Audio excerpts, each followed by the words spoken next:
요즘 다들 한 번쯤은 이런 고민 해보셨을 거예요. 내 노후는 과연 괜찮을까? 자녀들 잘 키워내느라 고생했고, 손주들 봐주느라 쉴 틈도 없었고, 때로는 친구나 이웃 부탁을 거절하지 못해. 내 시간과 에너지를 다 써버린 것 같다는 생각 해보신 적 있으신가요? 나이를 먹을수록 우리는 점점 양보하고 희생하고 내려놓는 것이 미덕이라 여깁니다. 하지만요, 여러분. 70대 이후에는 절대 남에게 내주면 안 되는 것들이 있습니다. 한번 양보하고 나면 다시는 되찾을 수 없을지도 모르는 정말 소중한 것들이요. 이걸 모르고 계속 남을 위해 쓰다 보면 정작 나를 위한 노후는 무너져 버릴 수도 있어요. 제가 아는 한 어르신 이야기를 해볼게요. 김철수님이라고 올해 72세가 되신 분입니다. 젊었을 때는 누구보다 열심히 일하고 가족을 위해 헌신하며 살아오셨죠. 그런데 은퇴하고 보니 자녀들, 손주들, 주변 사람들의 부탁을 다 들어주느라 하루하루가 쉴 틈이 없으셨답니다. 정작 본인은 병원도 제대로 못 가고 좋아하는 취미도 하나 못 즐기며 지내다 보니 어느 순간 이런 생각이 들더래요. 내가 지금 누구를 위해 살고 있는 걸까? 여러분, 우리의 삶은 남을 위해서만 존재하는 게 아닙니다. 나이가 들수록 내 삶의 중심은 나 자신이 되어야 해요. 내가 행복해야 가족도 주변 사람들도 행복해질 수 있습니다. 그런데 그 행복을 지키려면 어떻게 해야 할까요? 오늘은 그 방법을 이야기해 보려고 합니다. 바로 70대 이후에도 절대 남에게 내주지 말아야 할 3가지입니다. 이 영상 끝까지 보시면 여러분이 지금 당장 지켜야 할 것들이 무엇인지 명확하게 알게 되실 거예요. 그리고 그 소중한 것들을 지켜내는 방법도 배워 가실 겁니다. 이 이야기는 단순히 좋은 조언이 아닙니다. 여러분이 앞으로 어떤 노후를 살게 될지를 결정짓는 중요한 기준이 될 거예요. 여러분은 절대 후회하지 않으실 겁니다. 끝까지 함께 해주세요. 그리고 여러분의 소중한 것들을 지키기 위한 첫걸음으로 좋아요와 구독 버튼도 꼭 눌러주세요. 그럼 지금 바로 시작해 보겠습니다. 첫 번째, 건강. 내 몸은 나만의 것. 여러분, 건강이 얼마나 소중한지 말하지 않아도 잘 아실 겁니다. 그런데도 많은 분들이 70대 이후에도 자녀를 위해, 손주를 위해 혹은 남의 부탁을 들어주느라 내 몸을 희생하는 경우가 많습니다. 하지만 이 시기에 내 몸을 돌보지 않으면 나중에는 아무리 노력해도 회복할 수 없는 상황에 이를 수 있습니다. 제가 먼저 이정자님 이야기를 들려드릴게요. 이정자님은 74세로 젊었을 때는 정말 남을 위해 헌신적으로 살았던 분입니다. 자녀들 뒷바라지로 고생했고 손주가 태어나면서부터는 육아를 도맡아 하셨죠. 아침 일찍부터 손주를 유치원에 데려다주고 오후엔 학원까지 데려다주고 집안일까지 하다 보니 하루가 정신없이 흘러갔습니다. 문제는 그렇게 몇 년이 지나면서부터 건강이 급격히 나빠지기 시작했다는 거예요. 허리가 아파 병원을 찾았더니 이미 디스크가 심각한 상태였고 혈압도 높아져 약을 먹기 시작해야 했습니다. 손주를 돌보느라 정작 본인의 병원 진료는 미뤘던 거죠. 결국 손주를 더 이상 돌볼 수 없는 상황이 되자 자녀들도 당황하고 정자님 자신도 깊은 죄책감을 느꼈다고 합니다. 이런 사례는 우리 주변에서 너무 흔하게 볼 수 있습니다. 여러분도 혹시 괜찮아, 내 몸이 좀 힘들어도 자녀와 손주를 돕는 게 당연하지라고 생각하시나요? 하지만 여러분, 내 건강을 지키는 것이 결국 가족을 위해서도 더 큰 도움이 된다는 걸 꼭 기억하세요. 내가 아프고 지치면 가족도 힘들어질 수밖에 없습니다. 또 다른 사례를 말씀드릴게요. 김영호님은 올해 73세로 젊었을 때부터 체력이 좋고 활동적인 분이셨습니다. 그런데 은퇴 후 집에 머무는 시간이 늘어나면서 점점 운동을 소홀히 하게 됐죠. 그러던 어느 날 갑자기 가슴 통증을 느껴 병원에 갔더니 심장 혈관이 막혀 응급수술을 해야 한다는 진단을 받았습니다. 다행히 수술은 성공적이었지만 김영호님은 그제서야 깨달으셨다고 합니다. 나는 건강을 잃지 않을 거라 생각했는데 방심했던 게 가장 큰 문제였어요. 이제는 나를 위해서라도 하루 30분씩 걷기 운동을 꼭 하고 있어요. 여러분, 건강은 단순히 몸의 문제가 아니라 내 삶 전체의 질을 결정하는 중요한 요소입니다. 건강을 잃으면 내가 좋아하는 일도 못하고 내가 사랑하는 사람들을 돕고 싶어도 도울 수가 없습니다. 마지막으로 이수자님 이야기를 들려드릴게요. 이수자님은 70세로 정년퇴직 후 텃밭 가꾸기를 시작하셨습니다. 처음에는 단순히 취미로 시작했지만 매일 아침 한두 시간씩 텃밭을 돌보며 자연스럽게 몸을 움직이는 생활을 하게 되었죠. 이 덕분에 수자님은 병원을 거의 가지 않고도 건강을 유지하며 활기찬 하루를 보내고 계십니다. 수자님은 이렇게 말씀하시더라고요. 내 몸을 내가 챙기니까 마음도 편안해지고 손주들 봐달라고 부탁이 와도 이제는 내가 먼저 건강해야 한다고 당당히 말할 수 있어요. 여러분도 이수자님처럼 건강을 위한 나만의 루틴을 만들어 보세요. 하루 30분의 산책, 가벼운 스트레칭, 정기적인 건강검진 등을 통해 내 몸을 소중히 여기는 습관을 가져야 합니다. 여러분의 몸은 누구의 것도 아닙니다. 오로지 여러분만의 것입니다. 이제는 내 몸부터 지키는 것이야말로 나 자신을 사랑하는 첫걸음이라는 것을 잊지 마세요. 70대 이후에는 더 이상 남에게 내 몸을 내주는 희생은 하지 않겠다는 마음가짐을 꼭 가져보세요. 두 번째, 가족을 위해 지나치게 희생하지 않기.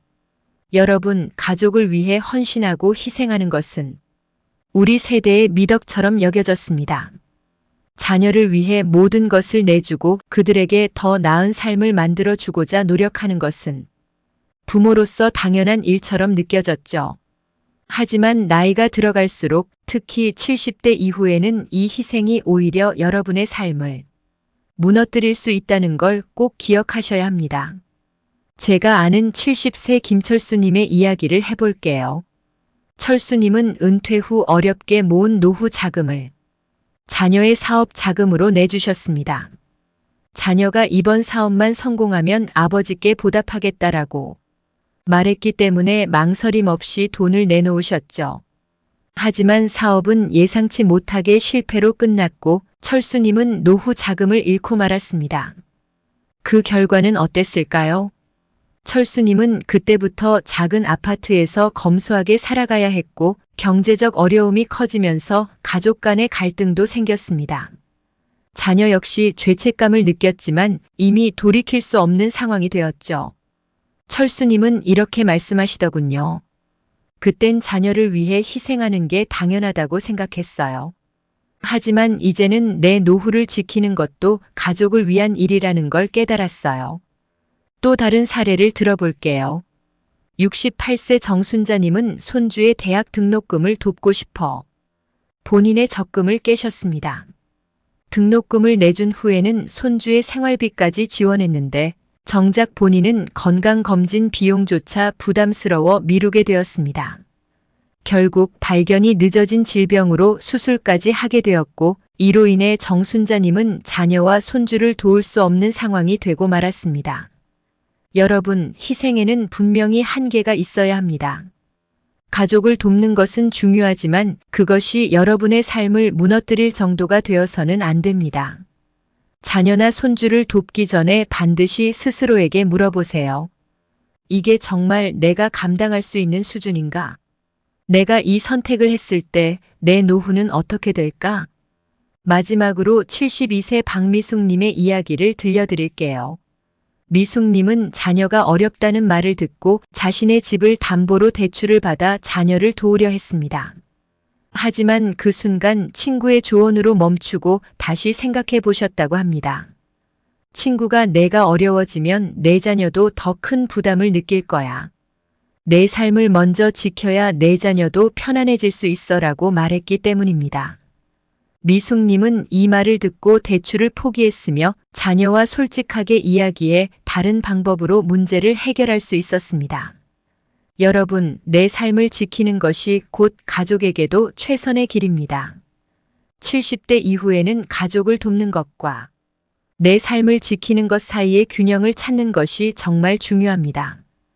여러분의 노후가 안정되고 행복해야 가족도 부담을 덜 느끼고 함께 웃을 수 있습니다. 이제는 스스로에게 이렇게 다짐해 보세요. 내 노후는 내가 책임져야 하고 그 안에서 가족을 돕는 선을 지킬 것이다. 이 균형을 지키는 것이야말로 가족에게도 여러분 자신에게도 가장 현명한 선택이라는 걸 잊지 마세요. 세 번째, 거절하지 못하는 마음을 내려놓기. 은퇴 후에는 대부분 시간이 많아지면서 아니요라고 말하는 법을 배워야 합니다. 가족이나 친구의 요청을 들어주는 것은 당연히 좋은 일이지만 너무 많은 부탁을 들어주다 보면 정작 나의 삶이 희생되고 결국 내 자신에게 부담이 되기 마련입니다. 거절하지 못하고 모두에게 좋은 사람이 되려고 애쓰다 보면 결국 내 삶의 질은 낮아지고 만다는 사실을 깨닫지 못할 수도 있습니다. 71세 정순자님의 이야기입니다. 순자님은 평소 모든 일에 손이 빠르고 도와줄 수 있는 일은 반드시 도와주는 성격입니다. 그런데 은퇴 후에는 동네 사람들과의 교류가 많아지면서 매일 누군가의 부탁을 들어주고 있었습니다. 일주일에 한 번은 이웃집 아이들 돌보는 일이 일상이었고 매달 이웃의 집수리 일을 돕는 일도 있었습니다. 하지만 이런 일들이 쌓이다 보니 순자님은 점점 피로감이 쌓이고 자신이 하고 싶은 일은 하나도 할 수 없게 되었습니다. 하루는 순자님이 친구에게 이렇게 말했어요. 나 이제 정말 지쳤어. 내 건강도 돌보지 않으면서 남을 돕는 게 의미가 있는지 모르겠어. 친구는 조심스럽게 말했습니다. 이제는 남을 돕는 것도 좋지만 자신의 시간을 좀 챙겨봐. 너 건강이 나빠지면 그 누구도 너를 도울 수 없잖아. 그 말을 듣고 순자님은 큰 깨달음을 얻었습니다. 그 이후 순자님은 자신을 위해 시간을 쓰기 시작했고 오히려 이웃들에게도 자신이 할 수 있는 선에서만 돕겠다고 말을 했습니다. 그렇게 마음을 다잡은 후 순자님은 더욱 건강하고 활기차게 지낼 수 있었습니다. 그리고 75세 이경화님의 이야기입니다. 경화님은 평소 자식들에게 모든 것을 다 해주고 싶어하는 마음이 컸습니다. 하지만 그 마음이 너무 지나쳐서 점점 자식들이 자주 부담을 주게 되었습니다. 어느 날 경화님은 아들에게 큰 돈을 빌려줬고 그 뒤로 아들의 부탁은 계속 이어졌습니다. 심지어 아들은 이번 달에는 생활비가 부족하니 조금만 더 도와줄 수 없냐? 고 부탁했습니다. 경화님은 미안한 마음에 거절하지 못하고 다시 한번 돈을 빌려주었죠. 하지만 그 후 경화님은 마음이 점점 불편해졌습니다. 자신도 부족한 연금으로 생활하고 있는 상황에서 자식들에게 계속해서 도움을 주는 일이 부담이 되기 시작한 것입니다. 어느 날 경화님은 아들에게 이렇게 말했습니다. 내가 할 수 있는 만큼만 돕고 싶어. 이번에는 나도 내 상황을 생각해야 할 때인 것 같아. 아들은 처음에는 당황했지만 점차 부모님의 마음을 이해하기 시작했고 경화님은 더 이상 지나치게 희생하지 않게 되었습니다. 여러분, 자녀를 돕는 마음도 중요하지만 그보다 내 상황을 먼저 돌아보는 것이 중요합니다. 내가 건강하고 경제적으로 안정되어야만 가족에게도 더 큰 도움을 줄 수 있다는 점을 기억하세요. 또 하나는 73세 한철수님의 이야기입니다. 철수님은 늘 동네의 여러 가지 일을 도와주는 것으로 유명했습니다. 하지만 언제부터인가 동네 사람들이 철수님에게 모든 일을 맡기기 시작했습니다. 아침마다 철수 씨, 조금 도와줄 수 없겠어요? 라는 말에 거절하지 못하고 도움을 주다 보니 철수님은 점점 힘들어졌습니다. 어느 날 일이 너무 많아지자 철수님은 지쳐서 병원에 가게 되었고 의사로부터 과로라는 진단을 받았습니다. 병원에서 돌아온 후 철수님은 이렇게 생각했습니다. 이제는 내가 도와줄 수 있는 일만 해야겠다. 내가 나를 돌보지 않으면 아무것도 할 수 없는 거구나. 그 후 철수님은 동네 사람들에게 정중하게 이야기했습니다. 내가 할 수 있는 일만 도와줄 수 있어요. 이번 일은 다른 분들이 도와주시면 좋겠어요. 그렇게 철수님은 점차 거절할 수 있는 용기를 갖게 되었고 자신도 조금 더 여유 있는 삶을 살게 되었습니다. 여러분, 거절은 결코 나쁜 것이 아닙니다. 내가 모든 것을 다 받아들이고 거절하지 않으면 결국 내 삶에 부담이 되고 나 자신도 힘들어집니다. 여러분이 거절하는 것이 가족이나 친구들에게 상처를 주는 것이 아니라 오히려 여러분이 건강하고 행복한 삶을 살 수 있게 돕는 길이라는 것을 잊지 마세요. 이제는 아니요라고 말할 용기를 가지세요. 여러분의 삶은 여러분이 먼저 챙기고 그 후에 남을 돕는 것이 더 건강하고 행복한 노후를 만들 수 있다는 점을 명심해 주세요.